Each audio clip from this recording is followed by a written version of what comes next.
दोस्तों, central depository service limited यानी CDSL की बात करें तो यहाँ पे कुछ बड़ी अपडेट निकल के आ रही है। कंपनी की यहाँ पे इन्वेस्टर मीटिंग होने जा रही है। ये मीटिंग कब होगी और इसके क्या मायने रखते हैं उसको भी समझने की कोशिश करेंगे। और सीडीएसएल जो आप देखिए डिपॉजिटरी सर्विस प्रोवाइड करती है, जो आपके डीमेट अकाउंट की रखवाली करती है, आपके शेयरों की रखवाली करती है। यहाँ पे कंपनी के फ्यूचर प्लान क्या है और किस तरह से कंपनी आगे बढ़ेगी उसको समझेंगे इस वीडियो के माध्यम से। दूसरी तरफ अगर हम बॉम्बे स्टॉक एक्सचेंज की बात कर लें तो सबसे पुराना स्टॉक एक्सचेंज और काफ़ी फंडामेंटली मजबूत है और शेयर की प्राइस ने काफ़ी अच्छा रिटर्न भी दिया। आगे की क्या उम्मीद बन रही है उसको समझेंगे इस वीडियो के माध्यम से। साथ में हम एनएसडीएल की बात करें तो ये देख सकते हो कि अभी अभी बाज़ार में लिस्टिंग हुई है। सीडीएसएल के साथ में इसकी कंपटीशन है और लिस्टिंग के बाद ज़बरदस्त रिटर्न भी दिया, लेकिन स्टॉक फिर दबाव में आ गया क्योंकि बहुत ज़्यादा दौड़ चुका था। सीडीएसएल से महंगा हो गया था जल्द ही 4 दिनों में। ऐसे में क्या आगे की संभावना बन रही है उसको जानेंगे इस वीडियो के माध्यम से। साथ में यहाँ पे हम देख सकते हो कि हल्दर वेंचर्स लिमिटेड को डिस्कस करेंगे, जिसने एक शेयर के ऊपर 2 शेयर बोनस देने का ऐलान कर दिया। बहुत ही शानदार इसका प्रदर्शन है और रिकॉर्ड डेट कब है और कब तक यहाँ पे लोगों को इसका फ़ायदा होगा जानेंगे इस वीडियो के माध्यम से। लेकिन फ्रेंड्स, उससे पहले अगर आप पहली बार हमारे चैनल पे आए तो चैनल को सब्सक्राइब कर दीजिए, एक बेल आइकॉन दबा दीजिए ताकि जब भी नया वीडियो बने पहला नोटिफिकेशन आपको मिले। वीडियो पसंद आए तो लाइक से जरूर कीजिए। चलो फ्रेंड्स, वीडियो स्टार्ट करते हैं। मैं हूँ आपका दोस्त एस बी दवे और हमारे अपने चैनल ऑनलाइन कमाई में आपका बहुत बहुत स्वागत है। तो सबसे पहले सीडीएसएल के कारोबार की बात करें तो देख सकते हो कि 1428 पर क्लोजिंग थी फ्राइडे को, जहाँ पे 1.62% की गिरावट देखने को मिली। तो देख सकते हो कि शुरुआत पॉजिटिव थी, उसके बाद में बिकवाली का दबाव बढ़ा जिसकी वजह से गिरावट हुई। अब इसके बीच में जो बड़ी अपडेट निकल के आ रही है, सेंट्रल डिपॉजिटरी की तरफ से जो एक्सचेंज को जानकारी दी है, यहाँ पे कंपनी की इंस्टीट्यूशनल इन्वेस्टर मीटिंग होने जा रही है और यहाँ पे इस एनालिस्ट मीटिंग को लेकर एक्सचेंज के बाद जानकारी दी गई कि यह 4 सितंबर 2025 को यानी गुरुवार को मीटिंग होगी। और इस मीटिंग का जो नाम है आप देखें, ये फंड जो इंस्टीट्यूशन है वो है कोटक बीएफएसआई टूर, इस नाम से इस इवेंट की जानकारी निकल के आ रही है। और एक ये मीटिंग की लोकेशन और अगर मीटिंग देखें तो ये एक ग्रुप मीटिंग होगी जो मुंबई में होगी। इसका जो स्टार्ट होने का टाइमिंग है वो सुबह 10:30 बजे और 11:30 बजे ये ख़त्म हो जाएगा। तो कोटक की तरफ से इसको ऑर्गेनाइज़ किया जा रहा है। कुछ बड़े इन्वेस्टर यहाँ पे शामिल होंगे, कुछ बड़े फैसले ले जाएंगे जिसकी जानकारी यहाँ पे आ चुकी है। डेट हमें याद रखनी है। इसके अलावा दूसरी एक और इंस्टीट्यूशनल मीटिंग होने जा रही है और ये होगी बुधवार के दिन यानी 3 सितंबर 2025 को। कंपनी का एक बड़ा इवेंट और होने जा रहा है और इसको ऑर्गेनाइज किया जाएगा एलेरा की तरफ से। तो यहाँ पे जो फंड इंस्टीट्यूशन का नाम अगर आप देखें तो एलेरा इंडिया डायलॉग 2025 इस इवेंट का नाम है। एलेरा की तरफ से ऑर्गेनाइज होगा। तो यह भी एक ग्रुप मीटिंग होगी, बहुत सारे लोग इसमें इकट्ठा होंगे और मुंबई के अंदर यहाँ पे इसकी लोकेशन है। सुबह 10 बजे ये शुरू होगा और 1 बजे तक चलेगा। काफ़ी बड़ा ये आप देखें इवेंट होने जा रहा है। इसमें बहुत सारे फंड हाउस और जो इन्वेस्टर है वो हिस्सा लेंगे, कुछ बड़े फैसले लिए जाएंगे। तो कुल मिला के ज़बरदस्त न्यूज़ निकल के आ रही है। डेट आपको ये ध्यान रखनी है। कंपनी की सेहत की बात तो कंपनी ऑलमोस्ट डेट फ्री, यानी कंपनी पे कोई कर्ज नहीं है। पिछले 5 साल का CAGR देखें तो 37.8% जो बहुत ही अच्छा है, यानी कंपनी अच्छे प्रॉफिट के साथ आगे बढ़ रही है। और पिछले 3 साल का ROE का ट्रैक रिकॉर्ड देखें तो वो 29.7% है, यानी आप देखें तो काफ़ी बेहतर ROE का ट्रैक रिकॉर्ड देखने को मिलेगा। इसके अलावा कंपनी बहुत ही शानदार डिविडेंड पे आउट करती है, करीब 55% का हेल्दी डिविडेंड पे आउट करती है। डेटर डेज में ज़बरदस्त इंप्रूवमेंट हुआ है। 24.2 डेज थे पहले जो घट के अब 17.8 डेज पर आ चुके हैं। कंपनी का जो मीडियन सेल्स ग्रोथ है वो 18.8% है लास्ट 10 साल से। इन बातों से आप समझ सकते हो कि कंपनी कितनी शानदार है। ऐसे में उम्मीद है कि आने वाले समय सीडीएसएल बेहतर कर सकता है। अब चलते हम एनएसडीएल की तरफ। तो 1238 पर क्लोजिंग देखने को मिली, 0.83% की यहाँ पे गिरावट थी।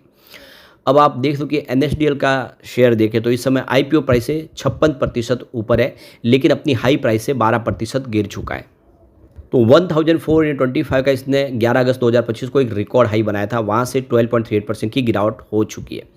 लेकिन आप देखें तो इसका जो IPO प्राइस था वो 800 रुपीज़ है। उस हिसाब से जो करंट प्राइस पे देखें तो 56.07% का इसने अभी भी अच्छा रिटर्न दिया हुआ है। यहाँ पे कंपनी ने Q1 में देखें तो अपना जो टोटल प्रॉफिट बताया वो 89.62 करोड़ है, जो पिछले एक साल पहले 77.82 करोड़ के आसपास था। मतलब 15.16% की अर्न बेसिस पे यहाँ पे ग्रोथ देखने को मिली है। लेकिन जो रिवेन्यू उसमें 7.49% की गिरावट हुई, जो 312.02 करोड़ के आसपास आ गया, जबकि पिछले एक साल पहले 337.29 करोड़ के आसपास था। टोटल खर्च 228.03 करोड़ के आसपास रहा। अब यहाँ पे एक्सपर्ट का कहना है कि इस जिस तेज़ी से स्टॉक आईपीओ के बाद दौड़ा है, उस हिसाब से अब जल्द ही तो यहाँ पे बड़ी तेज़ी की संभावना नहीं बन रही है। लेकिन अगर इसका जो नज़रिया लॉन्ग टर्म का है तो बहुत अच्छा है।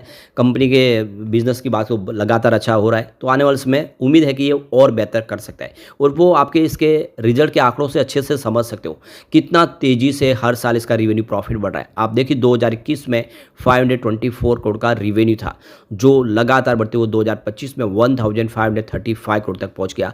दुगुना नहीं बल्कि 3 गुना हुआ रिवेन्यू। प्रॉफिट की बात करें तो 2021 में 189 करोड़ के आसपास था, जो 2025 में 343 करोड़ तक पहुंच गया और लगातार हर साल तेज़ी से प्रॉफिट बढ़ा। उसी तरह से इसका नेटवर्थ बढ़ रहा है। 2021 में 1019 करोड़ के आसपास, तो 2025 में 2005 करोड़ तक पहुंच गया। दुगुना हो चुका है नेटवर्थ। ये आंकड़े कह रहे हैं कि ये स्टॉक आने वाले में एक अच्छा शानदार प्रदर्शन कर सकता है निकट भविष्य में। चलते हैं बॉम्बे स्टॉक एक्सचेंज की तरफ, यानी BSE लिमिटेड की तरफ।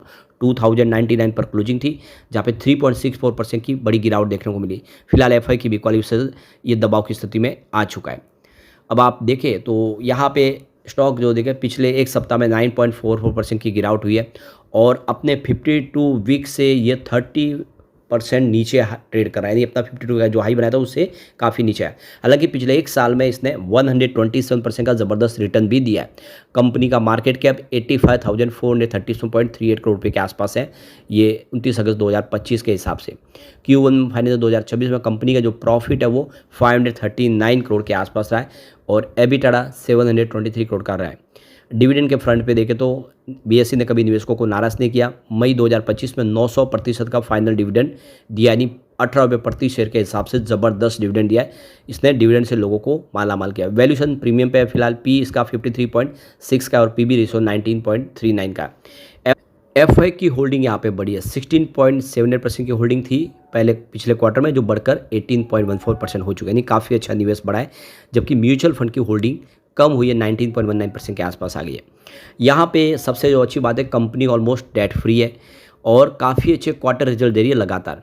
कंपनी का जो लास्ट 5 साल का जो CAGR है वो 16.4% के आसपास, जो बहुत ही ज़बरदस्त है। और कंपनी ज़बरदस्त हेल्दी डिविडेंड पे आउट करती है 41.1% का।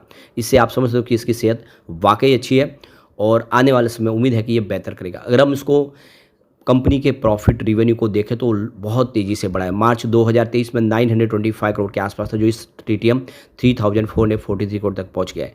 ऑपरेटिंग प्रॉफिट मार्च 23 में मात्र 316 करोड़ के आसपास था, जो इस समय 1858 करोड़ तक पहुंच गया है। नेट प्रॉफिट 206 करोड़ का था मार्च 23 में, जो इस TTM 1596 करोड़ तक पहुँच गया है। इसका EPS 5.43 रुपीज़ था मार्च 23 में, जो इस TTM 39.40 तक पहुंच गया। ये आंकड़े वाकई उत्साहवर्धक है, जो इशारा कर रहे हैं कि स्टॉक काफ़ी ज़बरदस्त कर सकता है आने वाले समय। अब चलते हैं हम हल्दर वेंचर्स लिमिटेड की तरफ। तो 800.95 के आसपास की क्लोजिंग देखने को मिली फ्राइडे को, जहाँ पे 0.050% की गिरावट थी, हल्की सी गिरावट देखने को मिली। अब आप देखें कंपनी एक शेयर के ऊपर 2 शेयर बोनस देने जा रही है और इसकी एक्स बोनस डेट है 10 सितंबर। इसका मतलब ये कि डेट आ चुकी है, उसके पहले आपको फ़ायदा उठा लेना है। तो मल्टीबैगर इस स्टॉक ने अब बोनस देने का फैसला कर लिया है। तो कंपनी आपको एक के ऊपर 2 शेयर बोनस देगी और 2 सितंबर आप देखो कि इसकी रिकॉर्ड डेट तय की गई। इसका मतलब कि 2 सितंबर के पहले अगर आपके डीमैट अकाउंट में शेयर होंगे तो आपको बोनस का फ़ायदा मिल जाएगा। इसके अलावा अगर तो कंपनी ₹1 का फाइनल डिविडेंड भी देने जा रही है और कंपनी 12 सितंबर की इसकी रिकॉर्ड डेट फाइनल कर दी है डिविडेंड के लिए। तो अगर आपको डिविडेंड और बोनस का दोनों का फ़ायदा चाहिए तो आपको 2 सितंबर तक खरीदारी करनी है, तो इसमें दोनों आपको फ़ायदा मिल जाएगा, यानी आपको डिविडेंड भी मिल जाएगा और बोनस भी मिल जाएगा। पिछले 6 महीनों में स्टॉक के अंदर अगर आप देखो 39% की शानदार दौड़ लगाई स्टॉक ने। पिछले एक साल में कंपनी में 7% की गिरावट देखने को मिली है और यहाँ पे इसका 52 वीक का जो हाई है वो 958 का और 52 वीक का जो लो है वो 470 रुपीज़ का है। कंपनी का मार्केट कैप 331.70 करोड़ का है, यानी एक छोटी कंपनी है। 2 साल में इसने 166% की ज़बरदस्त दौड़ लगाई। वैसे पिछले 5 साल में 2480% का मल्टी बैगर रिटर्न दिया इसने, और अब आने वाले समय बोनस और डिविडेंड देके लोगों को फ़ायदा करा रही है। लेकिन फ्रेंड्स, कोई भी इन्वेस्टमेंट करने से पहले अपने फाइनेंशियल एडवाइज़र से एडवाइस ले ले या अपना खुद का रिसर्च करें, क्योंकि मैंने वीडियो आपके एजुकेशनल पर्पज़ के लिए ही बनाया। वीडियो पसंद आए तो लाइक से ज़रूर कीजिए और चैनल को सब्सक्राइब कर दीजिए। Thank you friends.